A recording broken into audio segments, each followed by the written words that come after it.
Hey there, welcome back to the channel. Before we dive in today, I want to ask you something. Have you ever felt like you're just going through the motions in life, like there's something deeper you're missing, something that could fundamentally shift how you experience everyday existence? What I'm about to share with you isn't another quick fix or temporary solution. These are timeless principles that have guided some of the most resilient minds throughout history. And I promise, if you stay with me until the end, you'll walk away with insights that have the power to completely transform how you approach your life's challenges. I've spent years studying ancient wisdom, particularly Stoicism, and what I've discovered is that the most profound truths often hide in plain sight. The ancients knew things about human nature that we're only beginning to rediscover through modern psychology. So stick around. These next few minutes might just be the most important ones of your week. Truth number 1. Your perception creates your reality. We often think we're seeing the world as it is, but what if I told you that we're actually seeing the world as we are? This first hidden truth is perhaps the most fundamental. The way you perceive events determines your experience of them. Marcus Aurelius, Roman emperor and Stoic philosopher, wrote in his Meditations, "If you are distressed by anything external, the pain is not due to the thing itself, but to your estimate of it. And this you have the power to revoke at any moment." Think about that for a second. The traffic jam that ruined your morning, the critical comment from your colleague, the unexpected bill, none of these things are inherently good or bad. They simply are. It's our judgment that adds the emotional charge. I remember when I lost my job several years ago. Initially, I was devastated. I saw it as a personal failure, a reflection of my inadequacy. But after some time and reflection, I began to see it differently. That job had been draining my energy and creativity for years. Losing it forced me to pursue work that actually aligned with my strengths and passions. Same event. Completely different interpretation, entirely different emotional experience. Epictetus, another Stoic philosopher who began his life as a slave and ended it as one of the most respected teachers of his time, said, "It's not what happens to you, but how you react to it that matters." This isn't just ancient wisdom, modern, cognitive. Behavioral therapy is built on this exact principle. So how do we apply this truth? Start by becoming aware of your automatic interpretations. When something happens, pause, ask yourself, is this really as bad as I'm making it out to be? Is there another way to see this situation? This simple practice can create space between stimulus and response, exactly where your freedom lies. Truth number 2, discomfort is the path to growth. We live in a world obsessed with comfort and convenience. We want everything now, and we want it without effort or pain. But here's the second hidden truth. All meaningful growth happens at the edge of your comfort zone. Seneca, a wealthy Roman statesman and Stoic philosopher, wrote, "It is difficulties that show what men are. Therefore, when a difficulty falls upon, you remember that God, like a trainer of wrestlers, has matched you with a rough young man. For what purpose? So that you may become an Olympic conqueror, but it is not accomplished without sweat." Think about any skill you've mastered or any strength you've developed. Didn't it come through challenge and perseverance? The muscles in our bodies don't grow when we're resting on the couch. They grow when we push them to their limits and create micro-tears that heal back stronger. The same principle applies to our emotional and intellectual development. I used to avoid public speaking at all costs. The thought of standing in front of a crowd made my heart race and my palms sweat. But I knew this fear was holding me back. So I joined a local speaking club and committed to speaking regularly. Each time was uncomfortable. Each time I wanted to back out. But after months of facing this discomfort, something shifted. The fear didn't disappear entirely, but it transformed into manageable nervousness. even excitement. This is what the Stoics called voluntary hardship, intentionally embracing difficulty to build resilience. Epictetus advised, "Difficulties are things that show a person what they are.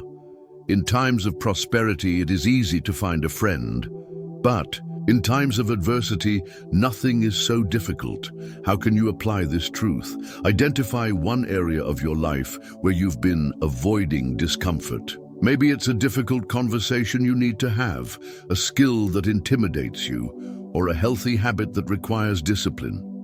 Now, instead of seeing the discomfort as something to avoid, recognize it as the very path to your growth. Step into it consciously knowing that on the other side lies a stronger, more capable version of yourself. Truth number 3. External achievement cannot create inner fulfillment. We live in a society that constantly tells us that happiness lies just beyond the next achievement. Once you get the promotion, find the perfect relationship, reach your ideal weight, or buy your dream home, then you'll be happy. But here's the third hidden truth. External achievements cannot create lasting inner fulfillment. Stoic philosopher Epictetus noted, "Wealth consists not in having great possessions, but in having few wants." This profound insight cuts to the heart of our modern discontent. We're constantly chasing more, bigger, better, yet somehow satisfaction remains elusive. I know a man who spent his entire career climbing the corporate ladder. He worked 60-hour weeks, sacrificed time with family and friends, and put his health on the back burner, all for the promise of eventual happiness once he made it.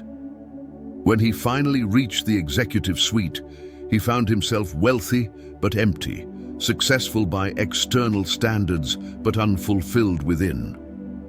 The ancient Stoics understood something that modern psychology is only recently confirming. Happiness is an inside job. Research shows that after our basic needs are met, additional wealth and achievement contribute surprisingly little to our subjective well-being. Instead, it's internal factors, gratitude, purpose, connection, and perspective that determine our happiness. Marcus Aurelius, who had achieved the highest position possible in the Roman Empire as emperor, still reminded himself very little is needed to make a happy life. It is all within yourself, in your way of thinking. So how do we apply this truth? Start by examining your motivations. When you're striving for a goal, ask yourself, am I pursuing this because it aligns with my values and brings me genuine fulfillment, or because I believe it will finally make me happy? Practice appreciating what you already have, rather than fixating on what you lack. Cultivate gratitude daily by noting 3 things you're thankful for, no matter how small. And perhaps most importantly, invest in what the research consistently shows actually does increase happiness, meaningful relationships, contributing to something larger than yourself, and being fully present in your experiences. Truth number 4. You control less than you think, and that's liberating. We humans have a fascinating tendency. We believe we can control far more than we actually can. We think we can control other people's opinions, the weather, traffic, the economy, and countless other factors entirely outside our influence. This illusion of control causes immense suffering. But here's the 4th hidden truth. You control much less than you think, and realizing this is incredibly liberating. The Stoic philosophers developed a concept called the dichotomy of control that has survived millennia because of its practical wisdom. Epictetus explained it this way. Some things are within our power while others are not.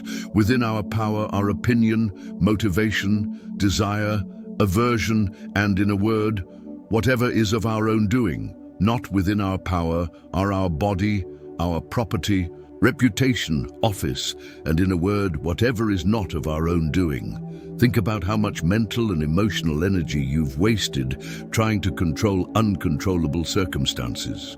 The rain that ruined your outdoor event, the flight delay that derailed your plans, the family member who refuses to change their behavior, the job application that was rejected despite your perfect qualifications.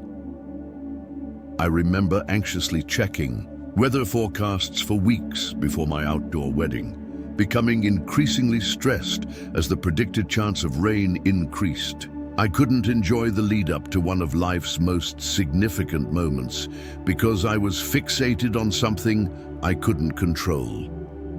How much better would it have been to accept the possibility of rain and make peace with it? Seneca wrote, "We suffer more often in imagination than in reality."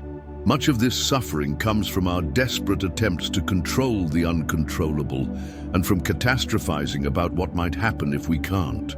The liberating alternative is to clearly distinguish between what you can and cannot control. Then focus your energy exclusively on the former. You can't control whether you get stuck in traffic, but you can control how you respond to it. You can't control whether someone likes you, but you can control whether you act with integrity. You can't control whether you get the job, but you can control how well you prepare for the interview. This shift in focus doesn't just reduce anxiety and frustration, it actually increases your effectiveness by channeling your energy where it can make a difference. So how do we apply this truth? Start by asking yourself, in any stressful situation, what aspects of this can I control and what aspects can't I? Then consciously let go of everything in the second category. This isn't passive resignation, it's strategic acceptance that frees up your resources for what actually matters. Truth number 5. Death is the ultimate teacher. In our death-denying culture, we rarely talk about the fact that our time is finite. We live as if we have unlimited days ahead, postponing what truly matters and getting caught up in trivialities.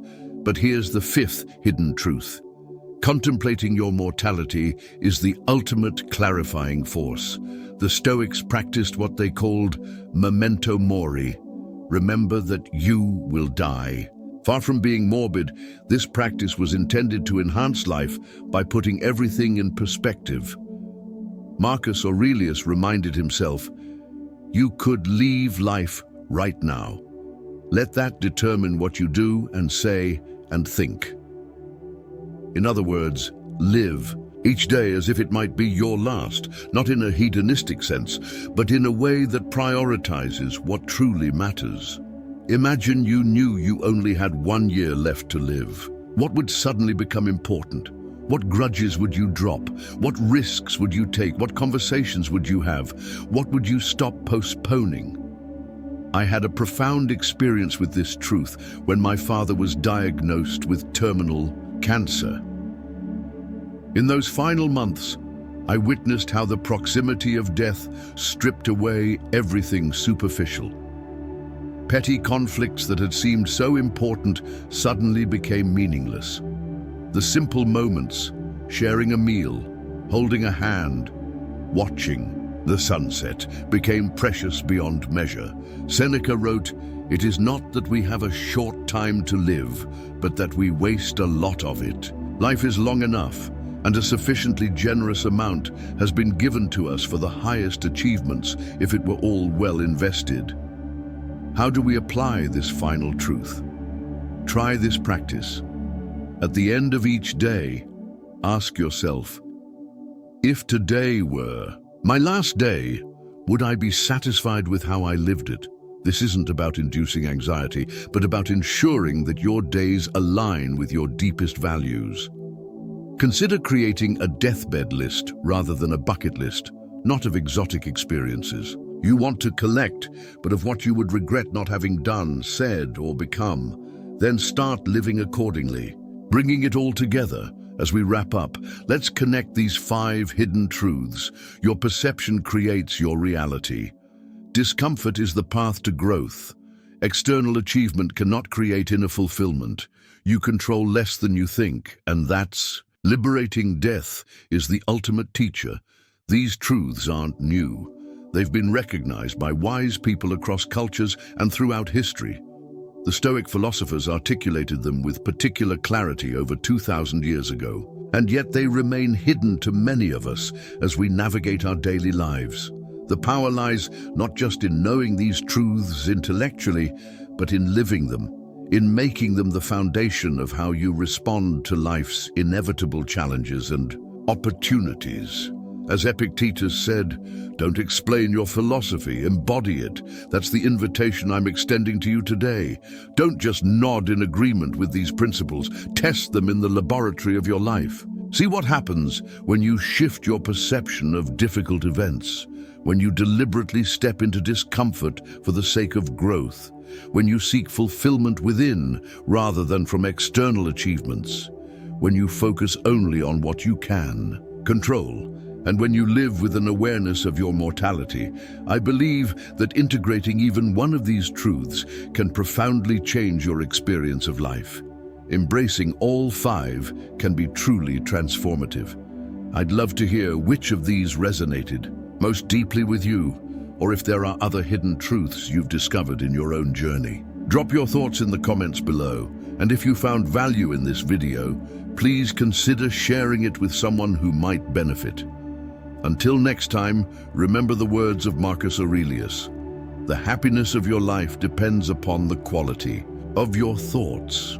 Choose your thoughts wisely, my friends. Thank you for staying with me until the end. I truly believe that by contemplating these timeless principles, you've already taken the first step toward a more intentional, meaningful life. See you in the next video.